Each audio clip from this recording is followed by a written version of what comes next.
見てください、これ少林拳の道場がここペナン島にもあります。やっぱ中国の影響が大きいんですね。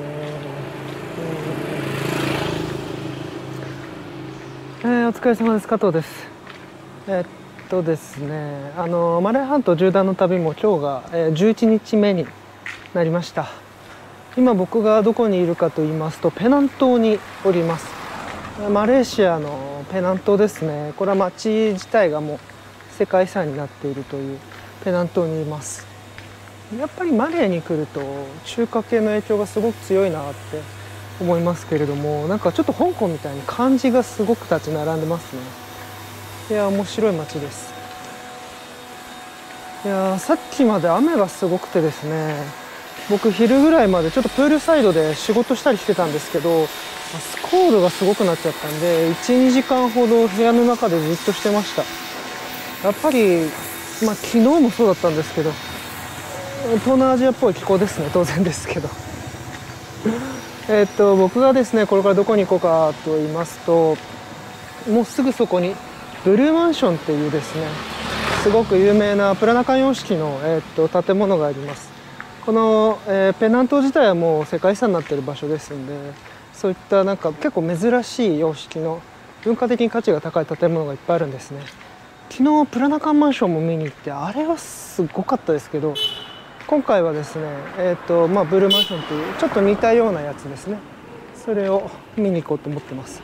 ただですね、そっちの方は完全に観光地として開放しているわけじゃなくて、まだホテルとして活用されているそうなんで、そんなになんか見れないかもしれないですけど、でもちょっと行ってきます。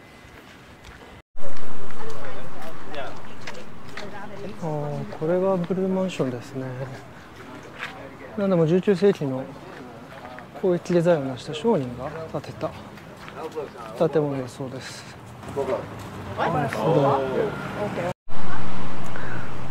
よく分かってなかったんですけど、セルフガイデッドツアーもデイリーガイデッドツアーも時間が決まってんですね。ここ4時半ってなってるけどな、今3時半なんですけど、4時にもう一回来てくれって言われちゃいましたやっぱホテルとレストランになってるんで、あんまりむやみやたらと人に入ってない、欲しくないみたいですね。どうしようかな、ちょっと軽くどっかでご飯でも食べて、時間を潰します。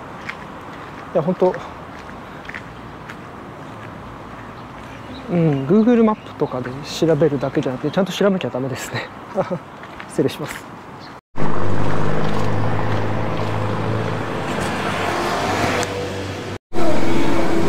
ステーキ屋さんに入ったんですけど、すごいですね。持ち帰りでステーキ買えれるんだ。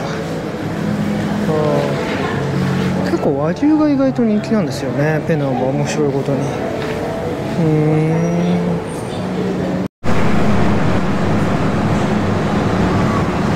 いやー、すごい来ました。あそこの、でっかい冷蔵庫の中から肉を選んで買うシステムなんですけど、昨日ステーキサーロイン食ったからラム肉食いたいなと思ってラム肉を適当に選んで頼んだらこんなに来ちゃいました。 444g だそうですあとこれはパイナップルじゃないや、キウイジュース頼んだんですけど、めちゃくちゃ健康的にしたかったんでこんな感じにしました。意外とですね、ビーフは高いのにラムはそんなに高くないですね。こんだけ頼んで、全部で3000円ぐらいですね。ちょっと安いですね。いただきます。ちょっとまずはソースなしで食べてみますけど、めっちゃ美味しい。味付けしてあるの。美味しい。オーストラリアとかニュージーランドあたりのだと思いますけど、全然臭みがないですね。美味しいな。なんかわかんないですけど、ペナン島はあれですね、ステーキのお店がすごく多くて、ちょっと現地価格っていうと割高だと思うんですけど、とても人気があります。多分観光客が多いからだと思うんですよね。で入ってみるとすごく観光客だらけですいやでもうまそう。失礼。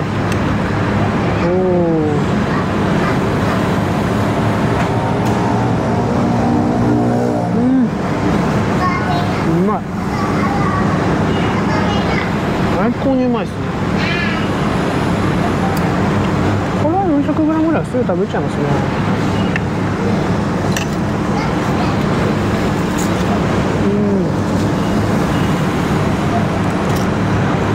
ラムローインですね。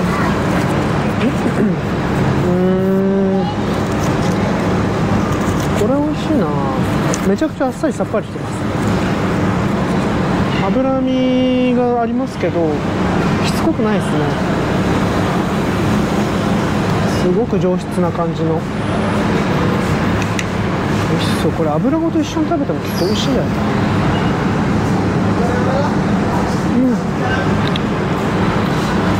甘みがある。おいしい。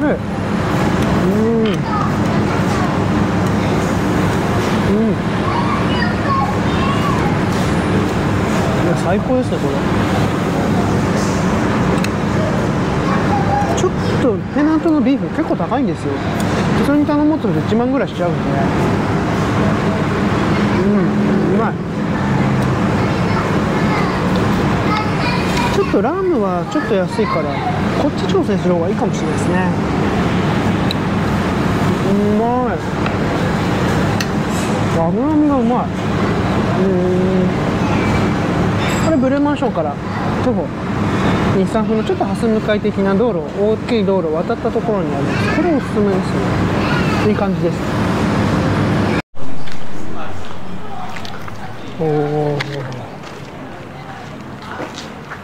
インディゴブルーのブルーマンションです。入れました。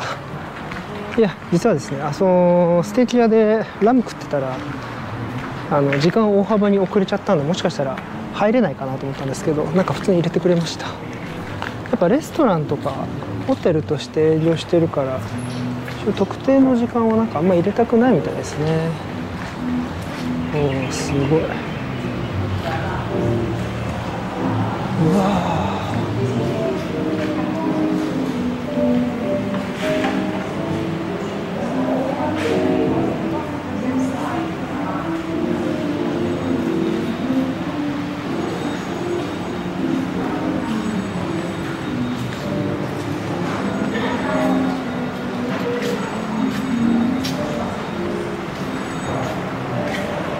いや、確かにこれは圧巻ですね。すごい建築だな。内装がすごいです。すごいな。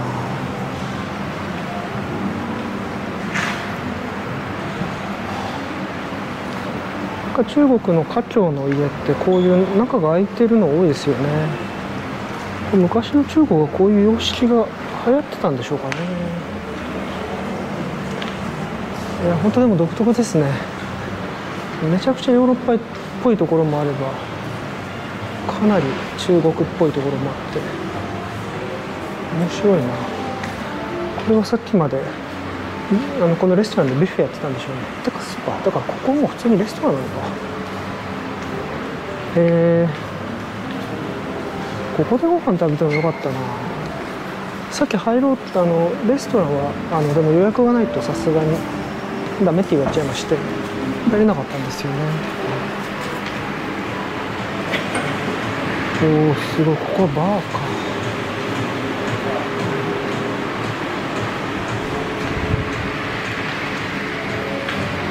やっぱりホテルとして泊まってる人はあっち行けるんですね。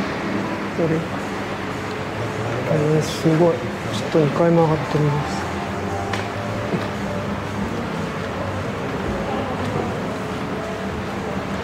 やっぱなんかプラナカ様式の建築物ってシンガポールとかもそうですけど、なんかちょっとロマンがあっていいですね。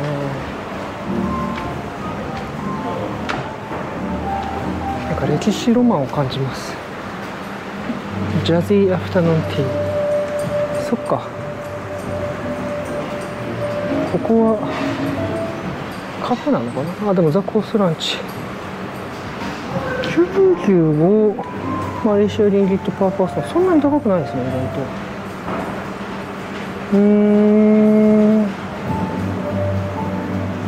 今の価格だと日本円で3500円ぐらいですよ。そっか。そうなんだ。それはここで食べるやつかな。すごい。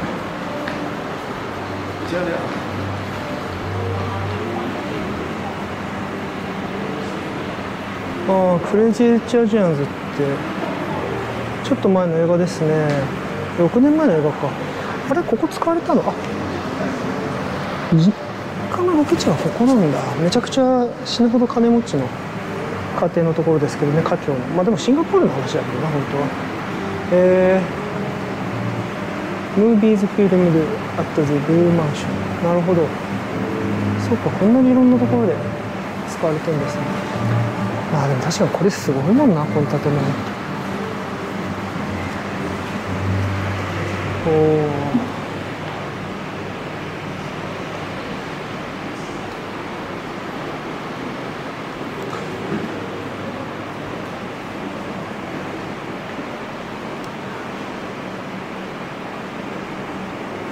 これは面白いですね。すごい歴史と文化がすごい好きなタイプなんで、これはすごくいいな。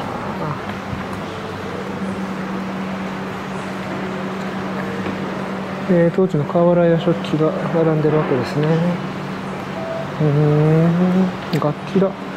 やっぱり中国人ってどこ行っても2個持ってくんですね。日本人もどこ行ったって三味線だとか剣道の防具とか持ってたりしてますもんね、日系人は。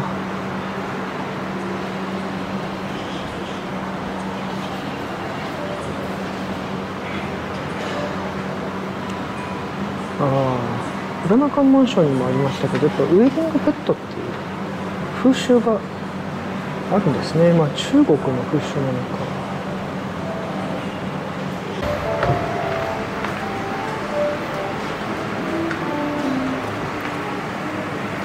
あっちの端もこっちの端もそうですけど、やっぱホテルに泊まってる人しかこれではいけないんですね。これ全部客室なのかな。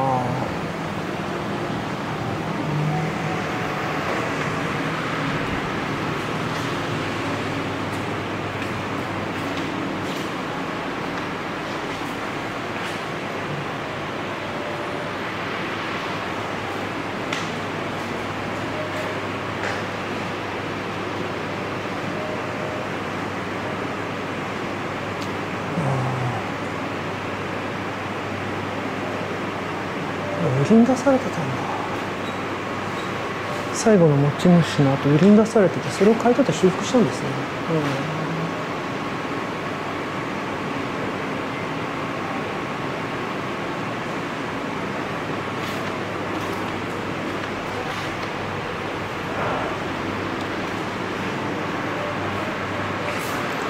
いや、これは面白いですよ。プラナカンマンションもいいですけど、このブルーマンションも面白いですね。もうちょっと回ってから、ゆっくりしてから、ちょっと次の場所行きたいと思います。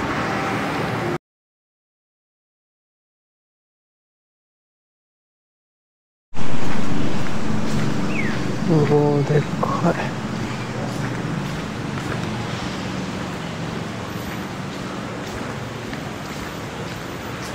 すごいですね。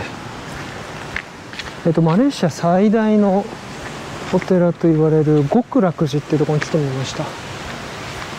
これは立派ですね。19世紀の終わりの方から作られだしたそうですけれども、マレーシアの中では、一番中国に近いエリアなんで、やっぱ中国の人たちが頑張って作ったみたいですね。おお、すごっ。亀だ。すごいいっぱい亀いるな。でっか。でかいなあ。すごいでかいですね。めちゃくちゃ亀いますね。なんか餌いっぱいあげてんだろうな、ここ。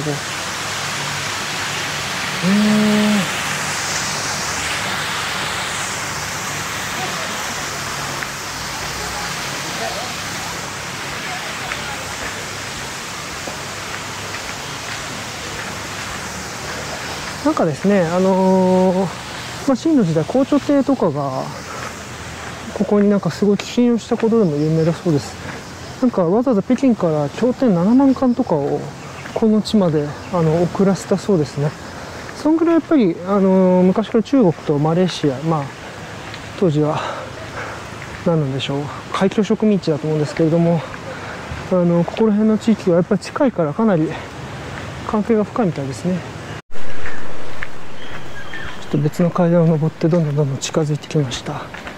足の悪い人はなんかロープウェイとかでも登れるみたいですね。ケーブルカーみたいなのが下にありました。あっちの方ちょっと見えてますけど、でも10分ぐらいこの石段とか登り続ければ着きそうですね。なんかさっきちょっと面白いこと言われたんですよ。タクシーの運転手さんに、この極楽寺には寄付はしないでくれって言われまして、どういうことですかみたいな。僕最初ぜひ寄付してくれって言われたんだと思ったんですよ。地元の有名な寺院なんで、なんかお賽銭とかなんかそう寄付をしてくれって言われたのかと思ったら、そうじゃなくてですね、寄付をするなと。これか。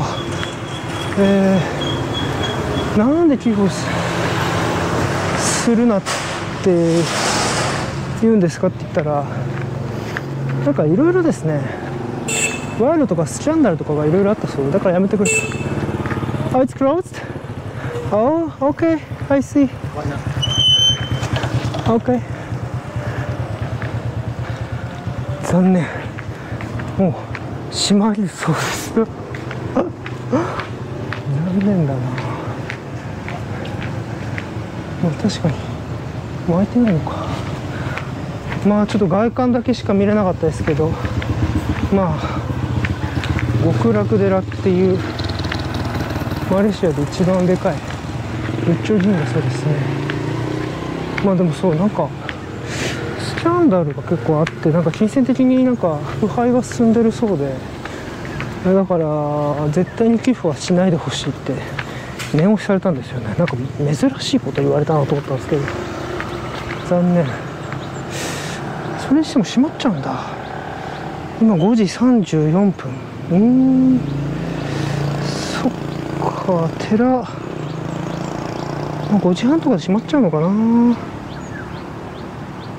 一応そうですね、5時半に閉まることになっておりますね。しょうがない今日はもう昼過ぎまでずっとプールサイドにいたり、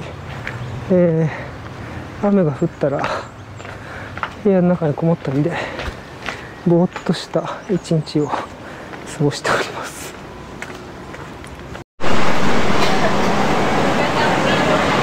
極楽寺のすぐ横にある、って言っても歩くとちょっと大変ですけど、ペナンヒルというところに来てみました。ここの上まで登るとペナンが一望できるそうですね。ちょっと行ってみます。なんかチケット買ったんですけど、面白いですね。マレーシア人だったり外国人でもマレーシアで働いてると金額が安くなるみたいです。明確に海外からの観光客とそうじゃない人を分けてるんですね。日本もこういうのもっと導入すればいいと思うんですよね。一律でやらない方がいいと思うんですけど、プライス30リンギットなんで1000円か。意外とそこそこ値段するな。いいや、ちょっと上行ってみます。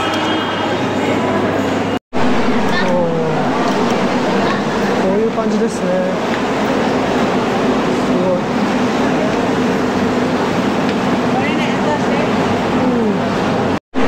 ケーブルカーを降りました。すごい傾斜だったな。てかめちゃくちゃ切りかかってるな。かなりの傾斜でしたね。なかなかの覚悟でした。それにしてもだいぶ霧がかかってますね。なんかこのペナンヒルっていうのはこの辺まで来ると800メートルぐらいあるそうですね。登頂の高尾山が600メートルぐらいなんで、まああれをなんていうんですか、ちょっと 30% ぐらい大きくした感じですかね。そんなもんです。スカイウォークってありますね。おー、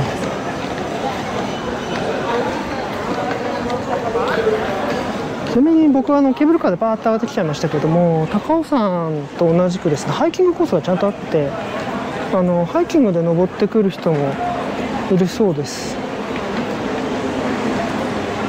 おー、おっと、なんか立ってる。申し訳ないな。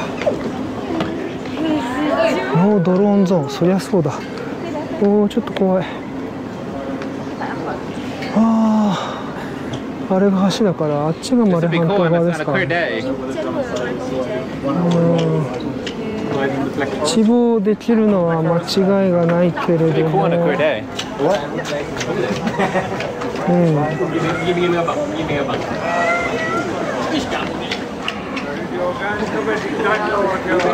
こんだけ曇っちゃってると、霧がかかっちゃってると綺麗ではないですね。ちょっと微妙ですね。あんまり見えないな。しょうがない。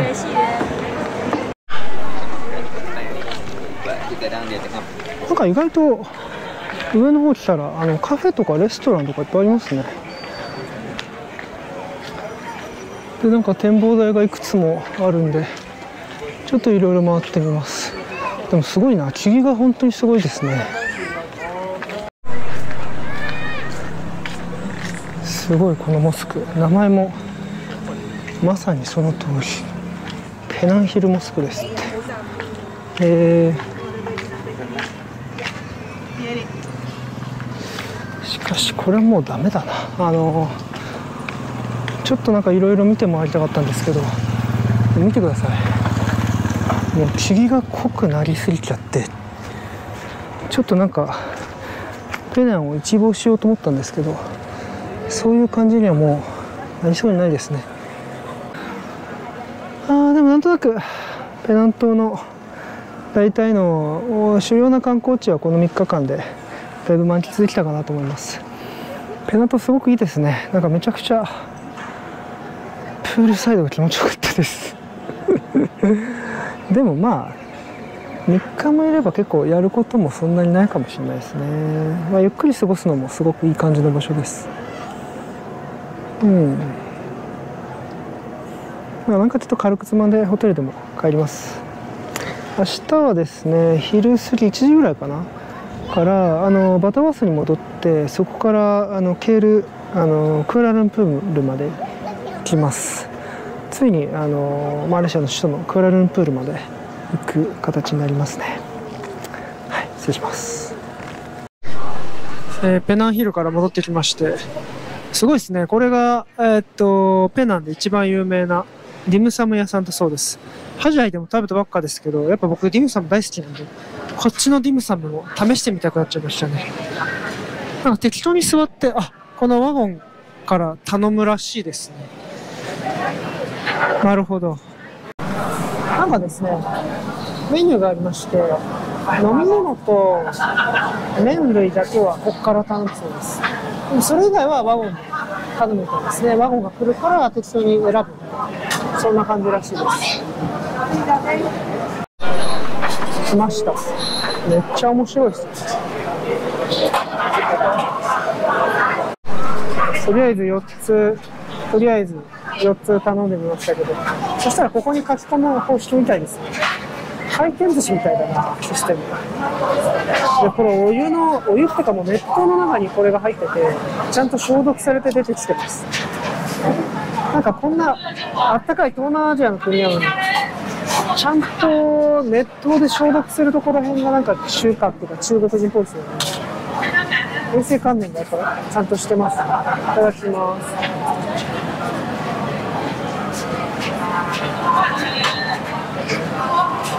うまい。ジャスミ茶頼んだんですけど、ちゃんとチャイナタウンで飲むのしっかりしたジャスミ茶ですね。いただきます。これエビシューマイかな。うん。おいしい。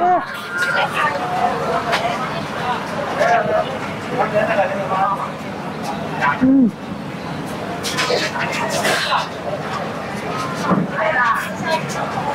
れはチリだ。こっちの人はチリをよくつけて食べますね、天津も。僕は醤油が一番美味しいと思いますけど。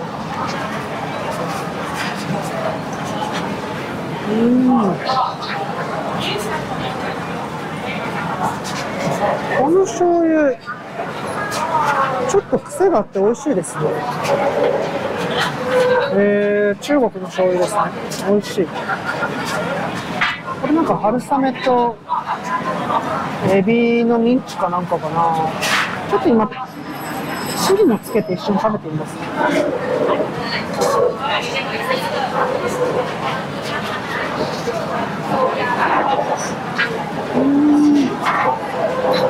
おいしい。確かにチリもちょっとつけると美味しいですね。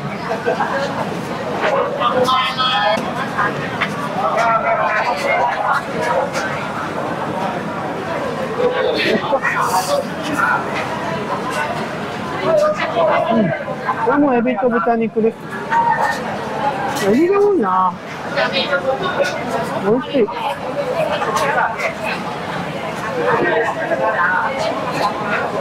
なんかペナンは本当にエビ料理が多いですね。いろんなところにエビが入ってます。この春雨の餃子美味しいです。春雨とエビですね。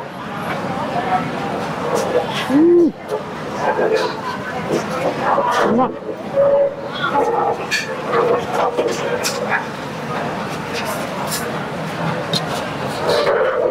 なんか慣れるとこのチーズもちょっとつけると美味しく感じますね。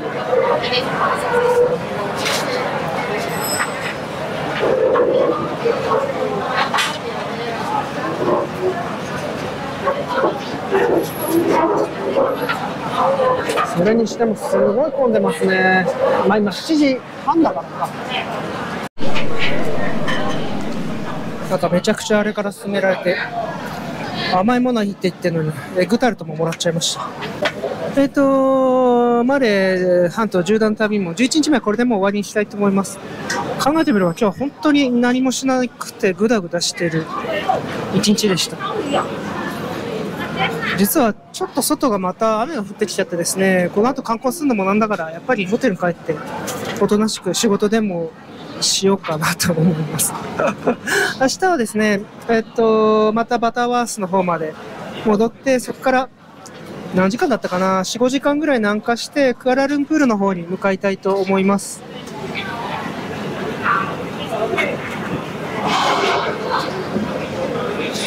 3時間35分ですね。距離でいうと212キロ、バターワースからクアラルンプールのセントラル駅までそんだけかかります。で夕方には、マレーシアの首都クアラルンプールに着く形です。やっぱ鉄道でこうやって縦断するといろんな街に寄れるから本当面白いなと思います。ペナンは面白い街ですね。